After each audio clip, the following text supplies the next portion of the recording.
Hi guys, welcome to life tiles. ఈరోజు మనం పిశాచాల సంపద కథ చెప్పుకుందాం. గిరికోన అనే గ్రామంలో నివసించే ప్రజలకు ఏదైనా పని మీద పట్నం వెళ్ళాలంటే అడవి మార్గం తప్ప మరొక దారి అంటూ వేరే ఏమీ లేదు.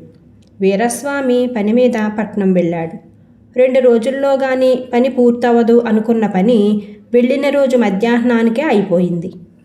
చీకటి పడే లోపల ఇంటికి చేరవచ్చు అనుకుంటూ అడవిదారిన బయలుదేరాడు ఇంటికి.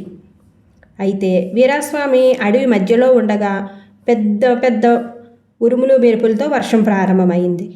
అతడు వర్షం తగ్గాక తిరిగి నడవడం ప్రారంభించేసరికి బాగా చీకటి పడిపోయింది. రకరకాల జంతువులు అరుపులు ప్రారంభించాయి. ఇకపై ప్రయాణం ప్రమాదం అనుకుంటూ దగ్గరలో కనిపించిన ఒక శివాలయంలో రాత్రి గడిపేద్దామనుకున్నాడు. కానీ గుడికి దగ్గరలోకి వెళ్లే లోపల పాములు బుసలు కొట్టడం వినిపించింది. ప్రమాదాన్ని ముందే కనిపెట్టిన వీరాస్వామి కాస్త ధైర్యాన్ని కూడగట్టుకుని దగ్గరలో కనిపించిన ఒక మర్రి చెట్టు ఎక్కి కూర్చున్నాడు. కొంతసేపటికి వీరాస్వామికి చిన్నగా కునుకు పడుతూ ఉంది. చెట్టు కింద పెద్ద హడావిడి కోలాహలం వినిపించింది. వీరాస్వామి కళ్ళు తెరిచి కిందకు చూశాడు. చెట్టు కింద 4 పిశాచాలు కొలువు తీరి కూర్చున్నాయి. కెవ్వుమంటూ అరవబోయి అంతలోనే నిగ్రహించుకుని కామ్గా ఊరుకున్నాడు వీరాస్వామి. పిశాచాలలో ఒకటి నాయక పిశాచం కాబోలు. అది చిన్న బండ మీద కూర్చుని ఉంది. మిగిలిన పిశాచాలు బుద్ధిగా దాని కాళ్ళ దగ్గర గడ్డిలో కూర్చున్నాయి. నాయక పిశాచం మిగతా పిశాచాలను, ఇప్పుడు మీరు ఒక్కొక్కరే సేకరించిన సంపదను విడివిడిగా చూపించండి అని అడిగింది. మొదటి పిశాచం తన దగ్గర ఉన్న తోలు సంచి మూతి విప్పింది. నాయక పిశాచం సంచిలోకి చూసి తన పిల్లి కళ్ళు మెరుస్తూ ఉండగా అద్భుతం అని అంది. అలాగే 2వ పిశాచం 3వ పిశాచం కూడా చూపించాయి. వాటిని చూసిన 4వ పిశాచం మిగిలిన వాటితో, మీరు నేను చెప్పిన విధంగా పట్టుదలతో గొప్ప సంపద సాధించి తెచ్చారు, మాట నిలుపుకున్నారు. దాన్ని ఈ చెట్టు త్వరలో దాయండి, రేపు రాత్రి మళ్ళీ ఇక్కడే కలుసుకుందాం అని అంది. 3 పిశాచాలు తమ నాయక పిశాచం చెప్పినట్టే సంచులను చెట్టు త్వరలో దాచాయి. తర్వాత అన్నీ ఉత్సాహంగా గెంతుతూ అక్కడి నుంచి ఒక్కొక్క దిక్కుకి వెళ్ళిపోయాయి.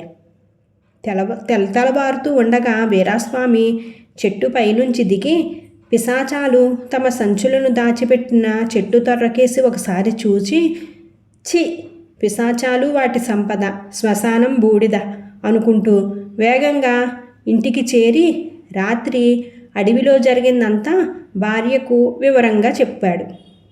ఆ సమయంలో కందిపప్పు అరువు కోసం వచ్చిన పక్కింటి పాపాయమ్మ గుమ్మంలో నిలబడి వీరాస్వామి తన భార్యకు చెప్పిందంతా వింటూ ఉంది. ఆమె కందిపప్పు మాట మరిచిపోయి గిర్రున ఇంటికి తిరిగి వెళ్ళిపోయి తాను విన్నదంతా తన భర్త చెంగయ్యకు చెప్పి, ఆ వీరాస్వామి భయస్థుడు, మందమతి, పెళ్ళయి 10 ఏళ్ళైనా నువ్వు చేయించిన ఈ ముష్టి 2 గాజులతో తిరుగుతున్నాను. వెంటనే అడవికి బయలుదేరు. అక్కడ పాడుబడిన శివాలయం పక్కన మర్రి చెట్టు సంగతి వీరాస్వామి భార్యతో చెబుతూ ఉండగా విన్నాను. దాని త్వరలో ఉన్న పిశాచాల సంపద 3 సంచులు తీసుకునిరా. సంపద అంటే సంపదే. పిశాచాలకు ఒక సంపద, మనుషులకు మరొక సంపద ఉంటుందా ఏంటి పిచ్చిగాని అని అంది. భార్య మాటలు విన్నాక చెంగయ్యకు కూడా పిశాచాల సంపద దొంగిలించాలన్న బుద్ధి పుట్టింది. అతడు అడవికి పోయి చెట్టు తర్రలో 3 సంచులు తీసి చప్పున భుజాన వేసుకుని చీకటి పడుతూ ఉండగా ఇంటికి చేరాడు. పాపాయమ్మ తలుపులన్నీ మూసి ఆత్రంగా ఒక సంచి మూతి విప్పి అందులోంచి బయటపడిన దాన్ని చూసి కెవ్వుమని అరిచింది. అది బాగా ఎండిన మనిషి పుర్రె. 2వ సంచిని కూడా విప్పగా అందులో ఎముకలు, 3వ సంచిలో బూడిద ఉన్నాయి. అక్కడే సంచుల్లో ఏమన్నదో చూడకుండా ఈ దిక్కుమాలిన దరిద్రాన్ని ఇంటికి మోసుకుని వచ్చావు దేనికి, చి అంటూ భర్త మీద విరుచుకుపడింది పాపాయమ్మ. చెంగయ్య అంత కోపంలో ఉన్న భార్యకు ఏం చెప్పాలో తోచక ఊరుకున్నాడు. పాపాయమ్మ కొంతసేపు ఆలోచిస్తూ మౌనంగా ఉండి తర్వాత ఏదో నిజం గ్రహించిన దానిలాగా తల ఊపుతూ, పిశాచాలు వీటిని సంపద అన్నాయంటే ఇవి చాలా విలువైనవే అన్నమాట.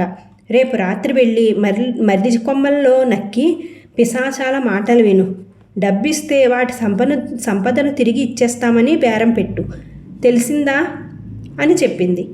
పాపాయమ్మ లాంటి పెళ్ళాంతో ఎంతో కాలంగా కాపురం చేస్తున్న చెంగయ్యకి పిశాచాలతో బేరసారాలు నడపటానికి ఏమాత్రం భయం అనిపించలేదు. అతడు మర్నాడు చీకటి పడుతూనే తోలు సంచులు తీసుకుని అడవికి వెళ్ళి మర్రి చెట్టు కొమ్మల్లో కూర్చొని ఉన్నాడు. అర్ధరాత్రి వేళ పిశాచాలు వచ్చాయి. ఈసారి ఒక పిశాచం మాత్రమే తోలు సంచిని వెంట తెచ్చింది. అది ఆ సంచిని చెట్టుకున్న మరొక తొర్రలో దాచి తాము రాత్రి సంచులు దాచిన తొర్రలో చెయ్యి పెట్టి అక్కడ సంచులు లేకపోవటంతో, ఆహా, దోపిడి, నిలువు దోపిడి, మన సంపదలను ఎవరో దోచుకుని పోయారు అంటూ కెవ్వుమంటూ అరిచాయి. నాయక పిశాచం చప్పున వెళ్ళి త్వరలో వెతికి చూసి, ఘోరం, మంత్రాలముని కొండన్ని మనం బ్రతికి ఉండగా సాధించలేకపోయాం. వాడు చచ్చాక అయినా వాడి అవశేషాలు దొరకపుచ్చుకొని ఈ చెట్టు సాక్షిగా 6 అడుగుల గోతులో పాతేద్దామనుకుంటే అది సాధ్యపడింది కాదు. ఆహా అంటూ తలపట్టుకుంటూ కూర్చున్నాయి. ఇదే మంచి సమయం అనుకుంటూ చెంగయ్య చెట్టు మీద నుంచి దిగుతూ, అంత విచారం ఎందుకు, డబ్బిస్తే మీ సంపద మీకు తిరిగి ఇచ్చేస్తాను అని అన్నాడు.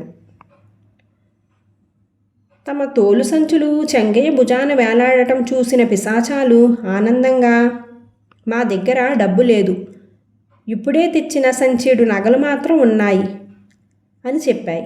నగలా? మరీ మంచిది. నా పెళ్ళానికి ఉన్నది ఒకటే ఒక పిచ్చి, అది నగల పిచ్చి. ఎక్కడా నగల సంచి అంటూ తను తెచ్చిన సంచులను అమిత ఉత్సాహంతో పిశాచాల ముందు పెట్టాడు. అంతకుముందు నగల సంచితో వచ్చిన పిశాచం ఆ సంచిని చెట్టు త్వరలోంచి తీసి చెంగయ్యకిచ్చింది. చెంగయ్య సంచి మూతి విప్పి లోపలికి చూసి, ఆహా, ఎన్ని నగలు, ఎన్ని నగలు! నా పెళ్ళం ఇక ఈ జన్మలో నగల కోసం నన్ను వేధించదు. వస్తా వస్తా అంటూ అక్కడి నుంచి ఇంటికి తిరిగి బయలుదేరాడు. అప్పటికే అర్ధరాత్రి అయింది. చెంగయ్య గ్రామానికి దగ్గరలోకి వస్తూ ఉండగా 2 రక్షక భటులు అతడికి ఎదురుపడ్డారు. వాళ్ళు పట్నంలోని కొత్వాలు పంపించిన ఆ అడవి ప్రాంతం దొంగల కోసం గాలిస్తున్న రక్షక భటులు. చిన్నగా కూనిరాగం తీస్తూ వస్తున్న చెంగయ్య రక్షక భటుల కంటపడ్డాడు. వాళ్ళు పరుగు పరుగున వెళ్ళి చెంగయ్యను పట్టుకుని అతడి సంచిలో ఉన్న బంగారు నగలు చూస్తూనే ఆశ్చర్యపోయి, ఏమిరా నీ సాహసం? దొంగిలించిన నగలను ఏదో కూరగాయల సంచిని భుజాన వేసుకుని వస్తున్నట్టుగా వస్తున్నావు. ఏ ఇంటికి కన్నం వేసి నగలు దొంగిలించావు? ఇంటి వాళ్ళని ఏమైనా హత్య చేశావా అని అడిగారు. చెంగయ్యకు భయంతో ముచ్చెమటలు పట్టి కొద్దిసేపు మాట పెగలక చివరకు, ఇది పిశాచాల సంపద అని చెప్పాడు. అలాగా, నువ్వు పిశాచాల సంపదనే దొంగిలించావన్నమాట. ఆ సంగతేదో కొత్వాలు గారికే చెప్పుదువు గాని పద అంటూ చెంగయ్యను రక్షక భటులు పట్నం లాక్కుని పోయి కొత్వాలు ముందు నిలబెట్టారు. కొత్వాలుకు చెంగయ్య చెప్పింది ఏమీ అర్థం కాలేదు. వీడేదో మతి చెడిపోయిన వాడిలా ఉన్నాడు, వీడిని తీసుకెళ్లి జైల్లో ఉంచమంటూ గిరికోన గ్రామాధికారికి కబురు పంపించాడు.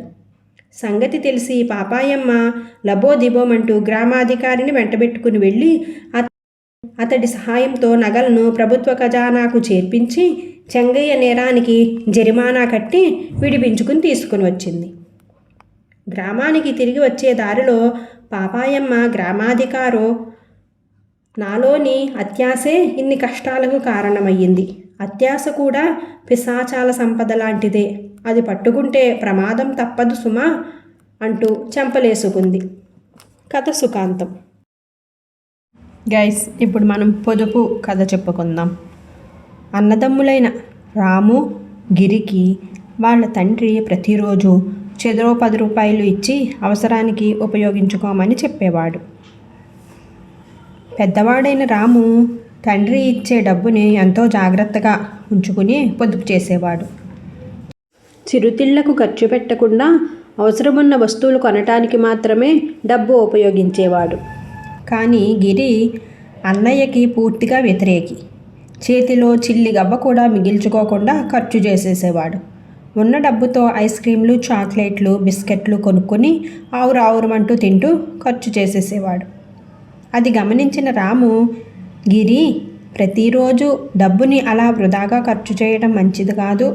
డబ్బుని జాగ్రత్తగా కాపాడుకుంటూ పొదుపు చేస్తే అది మనకి కష్టకాలంలో అవసరానికి వస్తుంది. డబ్బు అవసరం కలిగినప్పుడు ఇతరుల కాళ్ళ వేళ్ళ పడి అప్పులు చేయటం కంటే మన వద్ద ఉన్న డబ్బుని పొదుపుగా వాడుకుంటూ అవసరం వచ్చినప్పుడు ఖర్చు చేయటం ఎంతో మంచిది. అంతేకాని జేబులో డబ్బుంది కదా అని ముందు వెనక ఆలోచించకుండా ఖర్చు చేసేస్తే తర్వాత బాధపడవలసి వస్తుంది అని హెచ్చరించాడు. కానీ అన్నయ్య చెప్పిన మంచి మాటల్ని లెక్క చెయ్యలేదు గిరి. ఒకనాడు గిరి స్కూల్ నుంచి ఇంటికి వస్తున్నాడు. అది వర్షాకాలం కావటంతో ఉరుములు మెరుపులతో జోరు వాన ప్రారంభమయ్యింది. కొంచెం సేపట్లోనే అది కుంభవృష్టిగా మారింది. ఆ వర్షంలో గిరి పూర్తిగా తడిసిపోయాడు. అతడితో పాటు పుస్తకాల సంచి కూడా పూర్తిగా తడిసి ముద్దయింది. దాంతో పుస్తకాలు పనికి రాకుండా పోయాయి. మళ్ళీ పుస్తకాలు కొనాలంటే చాలా డబ్బు కావాలి. కానీ ఇంట్లో తండ్రిని డబ్బు అడిగితే అజాగ్రత్తగా పుస్తకాలను వర్షంలో తడిపి నాశనం చేసినందుకు వీపు చీరేస్తాడు. కానీ పైగా ప్రతిరోజు ఇచ్చిన డబ్బులు ఏం చేశావని అడుగుతాడు. దాంతో ఏం చెయ్యాలో తోచక బిక్కుబిక్కుమంటూ ఇంటికి వచ్చిన గిరిని జరిగిన విషయం అడిగి తెలుసుకొని రాము తాను దాచుకున్న డబ్బు తెచ్చి పుస్తకాలు కొనుక్కోమని అన్నాడు. అప్పుడు గిరి, నన్ను క్షమించు అన్నయ్య, పొదుపు చేయటం వల్ల ఎన్నో లాభాలున్నాయని ఇప్పుడు గ్రహించాను. డబ్బు పొదుపు చేస్తే కష్టకాలంలో ఆదుకుంటుందని ఇంతకాలం తెలుసుకోలేకపోయాను. ఇక నుంచి నేను దుబారా ఖర్చులు చెయ్యను. నాన్నగారు ఇచ్చిన డబ్బుల్ని జాగ్రత్తగా ఉంచి ఇప్పుడు నా పుస్తకాలకు నువ్వు ఇచ్చిన డబ్బుని త్వరలోనే నీకు తిరిగి ఇచ్చేస్తాను అని అన్నాడు. తమ్ముడిలో వచ్చిన ఈ మార్పుకి ఎంతో సంతోషించాడు రాము. కథ సుఖాంతం. గైస్, సాయంలో స్వార్థం చిన్న కథ. ఒక మండు వేసవి కాలంలో కామాపురంలోని ఒక పూరి గుడిస నిప్పంటుకుంది.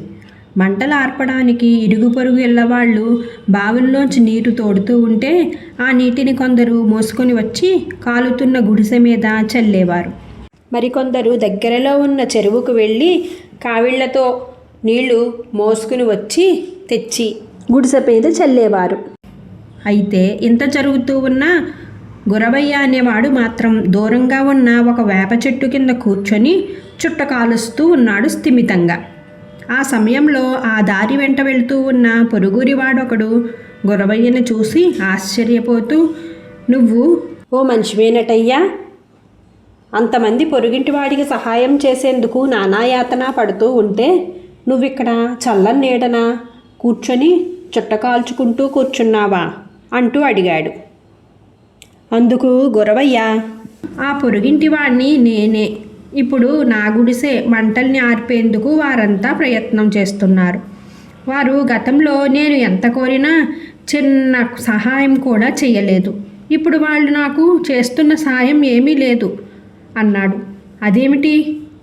నీ గుడిసే కదా తగలబడుతూ ఉంటే వాళ్ళు నీళ్లు చల్లి సహాయం చేస్తున్నారు కదా, కనిపించడం లేదా అని అడిగాడు పొరుగురివాడు ఆశ్చర్యపోతూ. కానే కాదు, వాళ్ళు ఆ పక్కనున్న తమ గుడిసెలు, పెంకుటింట్లు, వాళ్ళ ఇంటికి నిప్పు అంటుకోకుండా తమ ఆస్తులు రక్షించుకుంటున్నారు అన్నాడు గురవయ్య. అది విని బాటసారి నోరు వెళ్ళబెట్టి ఆశ్చర్యపోయి వెళ్ళిపోయాడు. కథ సుఖాంతం. Thank you for watching guys.